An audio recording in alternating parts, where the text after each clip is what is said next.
This is Propulsion, the podcast where we dive deep into the nitty-gritty of taking your business and your practice to the next level.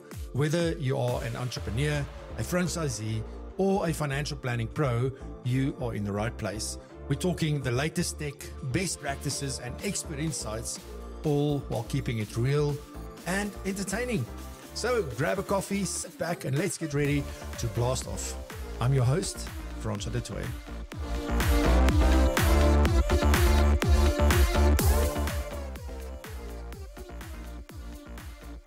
How do you decide, we all know, right? Let me first set the scene.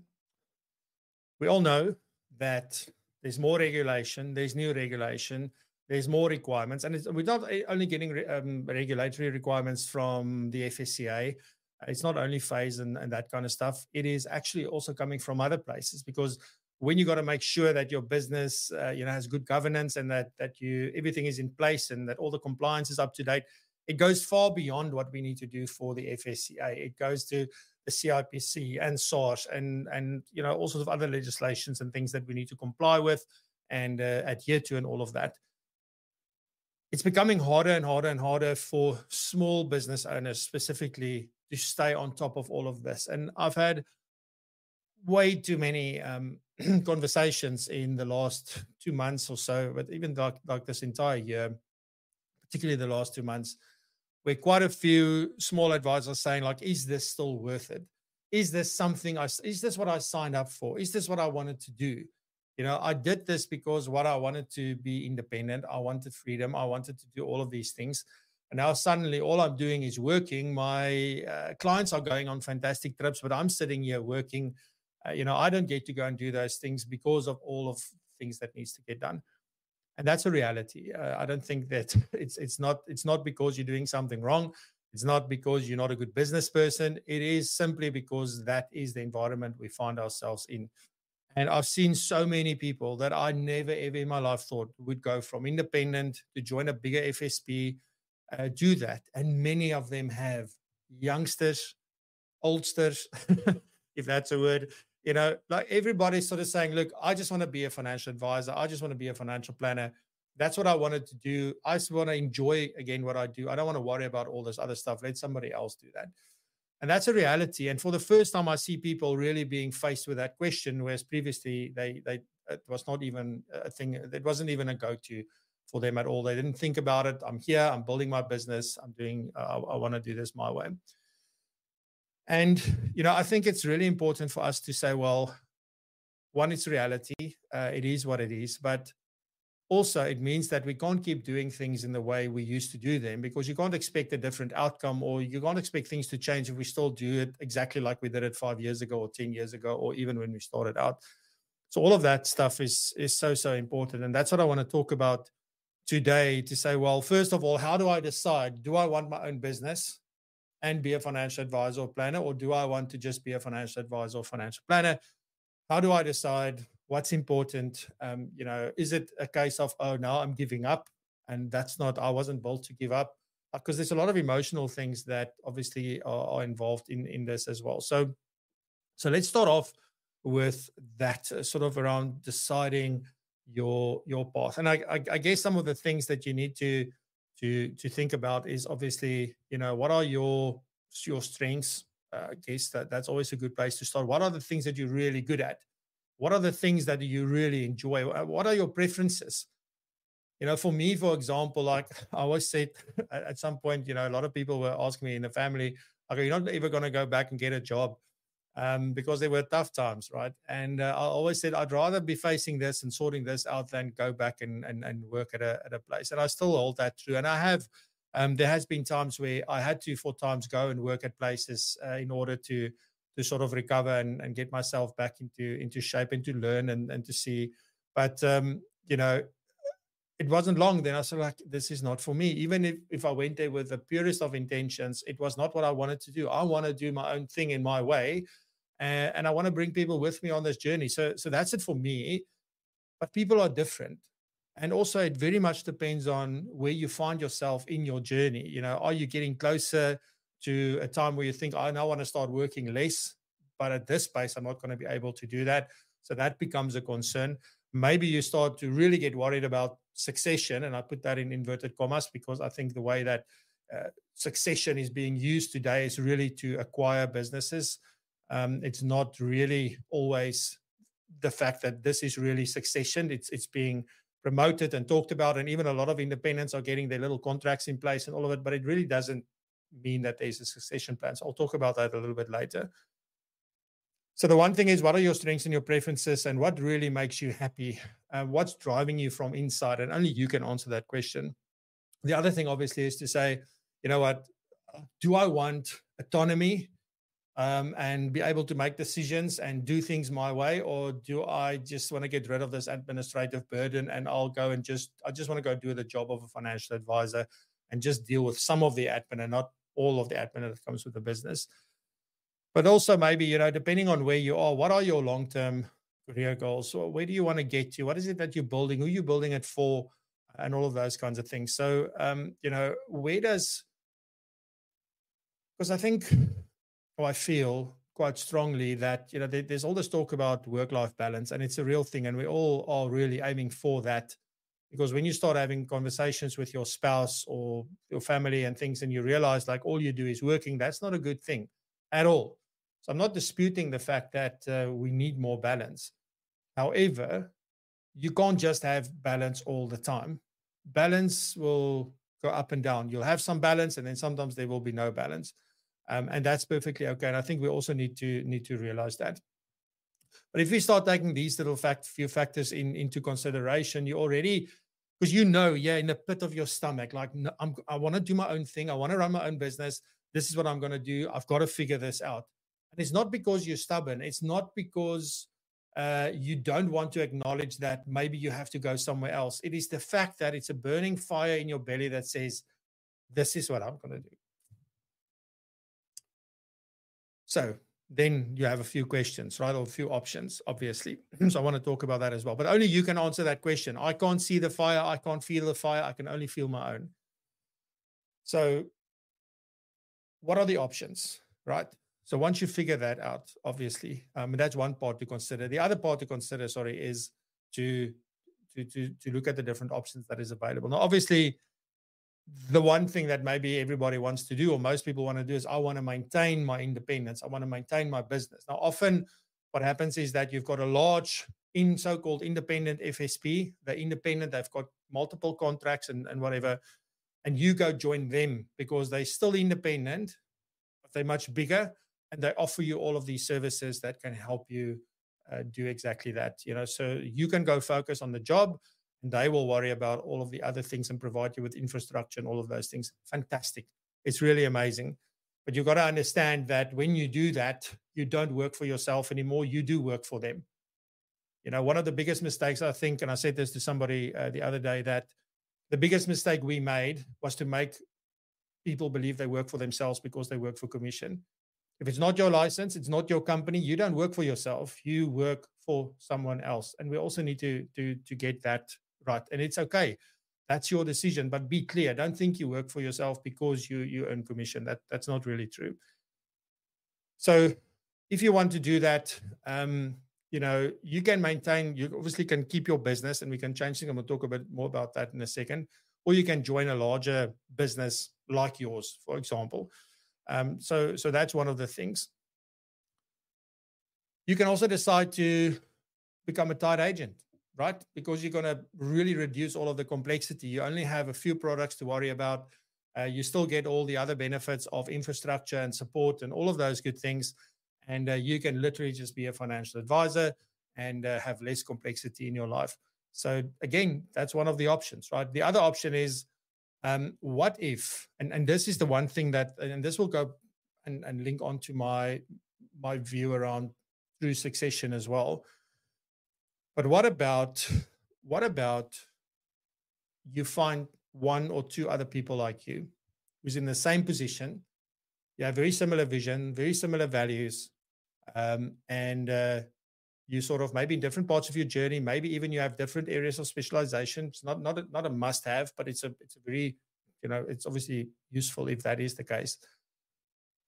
And the three of you or the two of you or the 5 of you, it doesn't matter, decide, let's explore whether we can actually work together. But there's a lot of work that needs to go into that to make sure that you're all aligned and you're really all on the same page, because there's nothing worse than finding out 2, 3, 4, 5 years later that you're not.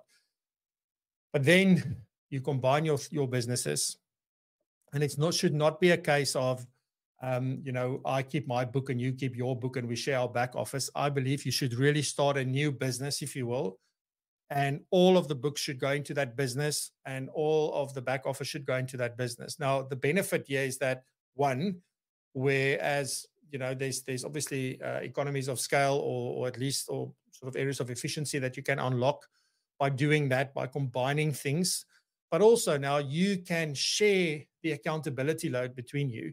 So the governance, the compliance, like all the other stuff, every partner then, if you will, they want to call them partners, every shareholder, every director might then be responsible for a specific part. And maybe one of you might be in charge of making sure that coordinating all of this and making sure it happens. I don't want to get into too much detail. That's not what today's about.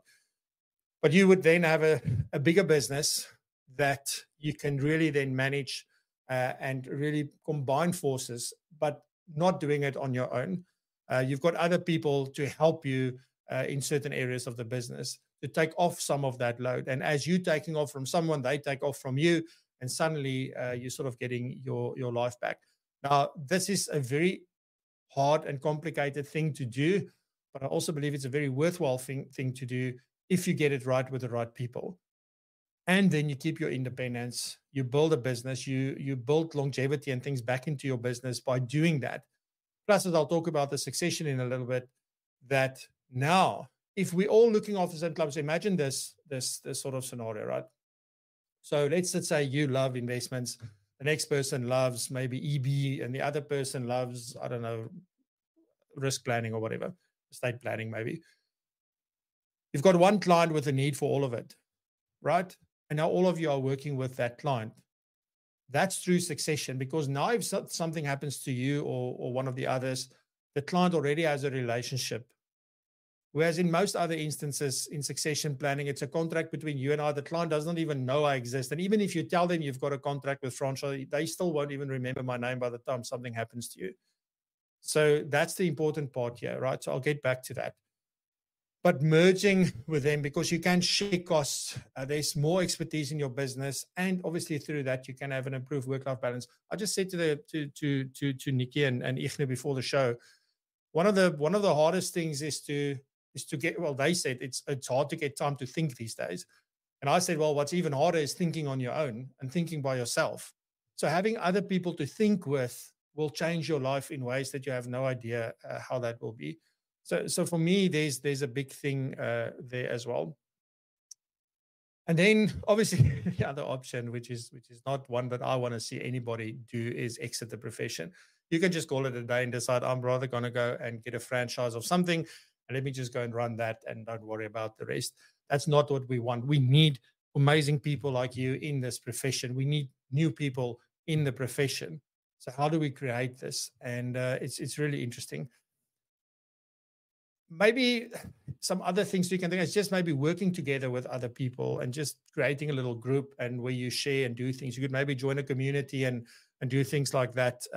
Maybe you decide, look, instead of having a big office, I'm going to have a virtual advisory business and really pivot your whole business model. I mean, there's loads of other things that you can do, but I sort of wanted to leave these 4 main things with you. So just to recap those quickly, the first thing is, maintaining independence, but that really means that you join a bigger independent FSP and you just go do the job of a financial planner. Secondly, you can go tied because you reduce the complexity even further. But obviously, you don't have more products or more things to advise on.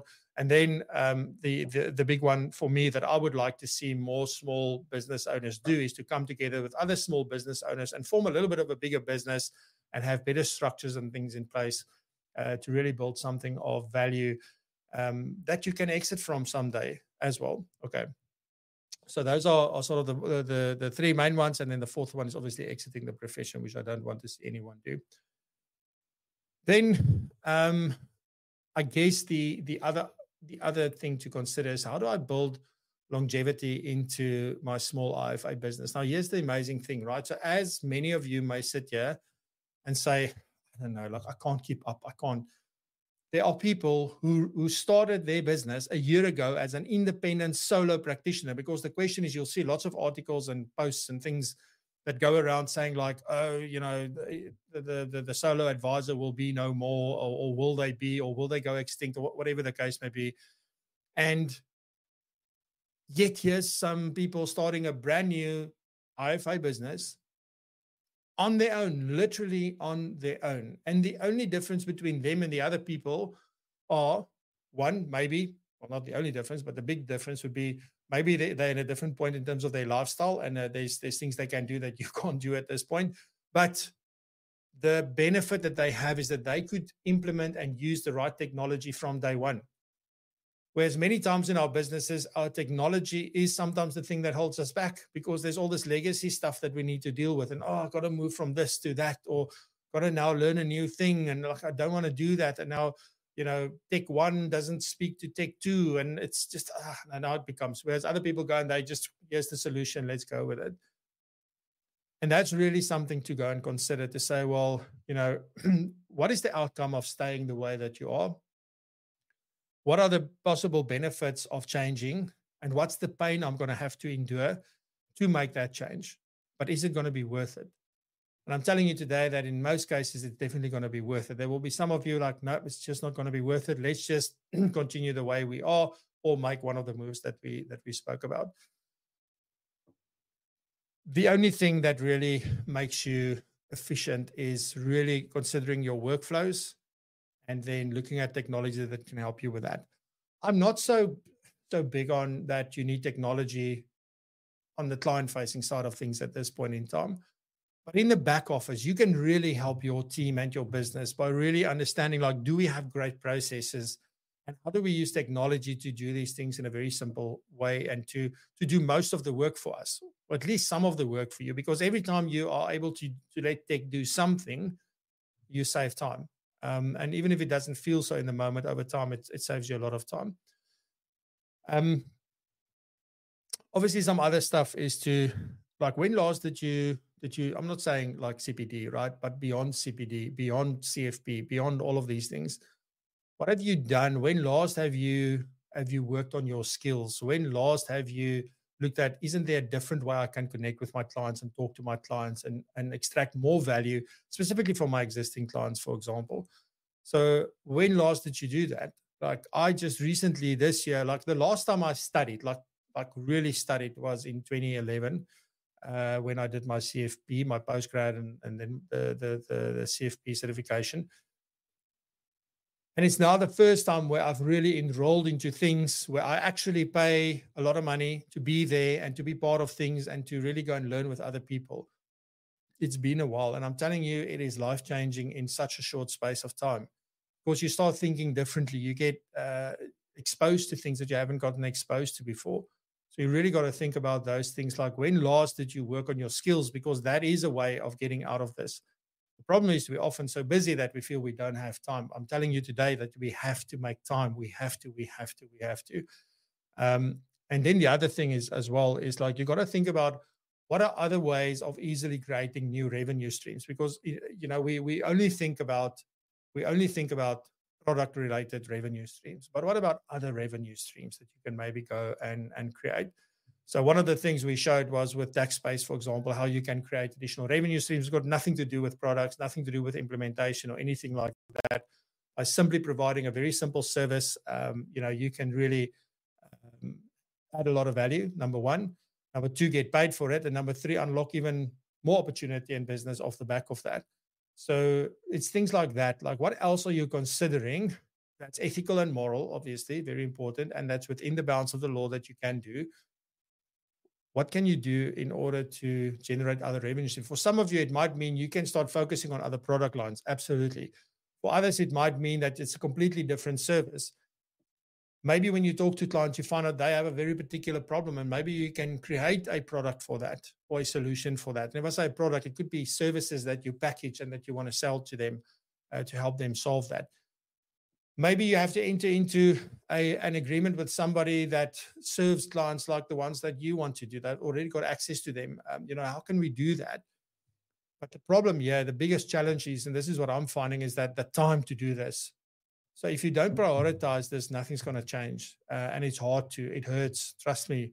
There's things I'm saying no to. There's things that I don't get to. There's things that keep me awake at night, simply because I'm trying to also do a lot of the other stuff. So that's that from a longevity point of view. I still think tech is the biggest thing. Your skills are the other big thing. And then obviously sort of thinking about, where are the opportunities to build other revenue streams. In succession planning is a very important topic for me, because succession planning is not a case of when I die or become disabled or retire, I want to still earn a revenue stream, or my dependents still need to get a revenue. That's not succession planning. That's looking after yourself, right? And that's right. You should do that. But succession planning is about the client. How do we make sure that the client is, and that the client does go, okay, now what? Who's going to look after my things? Where am I now going to find somebody I can trust? Oh, but wait, Francois got an agreement with Piet Pompies, and Piet Pompies, that must be a great guy. So I'm okay to stay. That's not what happens in reality. People leave. They go and look for other financial advisors and financial planners because we don't do succession well. The compliance officer says, do you have a succession plan? No. Let me talk to Francois. Let's sign an agreement. Next time the compliance officer comes, yes, here's the agreement. Okay, fantastic. Everybody's happy and off we go. But that's not real succession planning. You really want to think about how can you really, you've got to work with the client. The client has got to get to know both of you or all of you. In the bigger businesses, they really do this well. And I say bigger businesses, it's not even massive businesses, just a little bit bigger where there's more than there's two or more financial advisors or financial planners. They're really good at this because the team looks after the client. And that's the difference. So you want the team to look after the client, so that the client has confidence that whenever Francois falls away, don't worry, Piet is still there and he's still going to look after me, or Sarah is still there and she's still going to look after me. So those are the things. So maybe, from a point of view, that's really, really an important thing for me, a message to get across, and just to get you to think. I don't have all the answers for you this morning because we don't have time, but you've got to really go and critically evaluate the things that you're doing in your business. You can't treat it just like a job anymore. Those days are gone. You've got to treat it like a business. And if you don't have the business skills and you don't know what to do, go and learn them. Like, there's many people that will help you with that. We will help you with that. Like, there's lots of things, right? I don't have all the answers, but I'm learning every single day in my business, like what works, what doesn't work. We're doing the things. A service business is a service business, right? Working with clients or working with clients. It's the same kind of thing. So really, really important. The only difference is that people might share things with you that they won't share with a business like mine, for example, because you are in a different position. Then also, just briefly around obviously the value of your business when it comes to succession. It's a hot topic, right? There's businesses that recently launched valuations and all sorts of things. Now, there's an important thing that I need to say here. We all want to know what our businesses are worth. We're all interested to understand that. But to know that, you really got to delve deep into your business's details and the finances and the assets and, incomes and all of those things. And all I want to say is just consider who you share that with and where you go have conversations about that, because that's important, right? Be very, very clear around what the sort of intention is behind it. Be very, very clear around, is the focus on you to help you, or is the focus on something else? So just be very, very clear around those things before you start using just things that are available out in the market. This is something that you need to be talking to somebody about that works in your business or that works with your business in order to grow it. Like, that's it. That's where you go and share it. You've got to share it, talk to your accountants about it. You've got to maybe even pull in lawyers and things to talk about it. But those are the kinds of things that you really need to consider. It's not as simple as going to plug in some information somewhere. It's a very different thing if you want to assess your business and just to say, well, where can I improve, right? And it's sort of things that are checking whether you've got certain things in place or not. That's very different from saying, let's do a valuation for your business. I just chatted when there's somebody that moved in across the hall from us at our offices. And that's what they do. They do valuations. And I'm going to add a bit of a chat to the guy. And it's really interesting, like the kind of information that they need to do this. But it's very personal, confidential information. So just be clear around that as well. Then the other last part about succession planning that we all need to consider that we don't always think about is really, there is this transfer of the client to somebody who's taking over. Let's just say now somebody did not die and become disabled, that we actually exiting the business and retiring. We've got to think about that transfer process. And we also got to think about the knowledge transfer, because we often think it's just the client. But what about the knowledge that I have about the client? What about the knowledge that I have in order that enables me to service that client? So you can't really just say, well, there's just a contract, because that's ticking the box. There's more that needs to go into this. Now, obviously, this is one of the things that makes small IFAs nervous as well. And don't let it make you nervous. Just start working on this. Just start thinking about it and start engaging around it. So it's really, really important. I think when you think about, figure out what is important to you, what's that fire in your belly, what do you enjoy most doing? Let that guide you into your next sort of choice around, okay, so am I then, based on that, going to join another business? Am I going to go tired? Am I going to merge with some other business, start looking if we can't put something bigger together? I'm not going to mention the last one because I don't want you to do that. And then secondly, just look at how can you build in more efficiency? How can you get longevity back and sustainability back into your business by using technology and by upskilling yourself and your team? That's very important. And then really look at proper succession planning that will help you unlock value from your business. Because if you now build a bigger business with systems and things that are really, it's a business and not a practice, it's going to be worth more when you want to exit. So you got to think about those things as well. Obviously, a very, it's a difficult topic that I spoke about today. So let me just lead with that before I do the draw. It's really, really a hard thing for me to talk about. It's a very personal and a very emotional thing for me to talk about. When I got into the industry back then in 1998, those are the people that I worked with. I didn't look after tired people. I didn't look after banks. We looked after IFAs. I want to see you guys succeed. All right. So let me stop there because I'm making myself very emotional. Right. So that's it. Thank you very much for joining us. Really appreciate it. We'll be back next week, same time, same place. Until then, stay safe, be blessed and prosper, and continue to raise the bar. Love you. Bye-bye. All right, folks, that's a wrap for this episode of Propulsion. I hope you got as much out of this as I did. Remember to tune in every Friday at 8 a.m. South African time for our live show called Propulsion Live. You can find it at www.propulsion.co.za/live. And trust me, you don't want to miss it. If you enjoyed this episode of the podcast, hit that subscribe button or the follow button and share it with your friends, colleagues, and anyone else you think would get something out of it. Thanks for tuning in, and I'll catch you in the next one.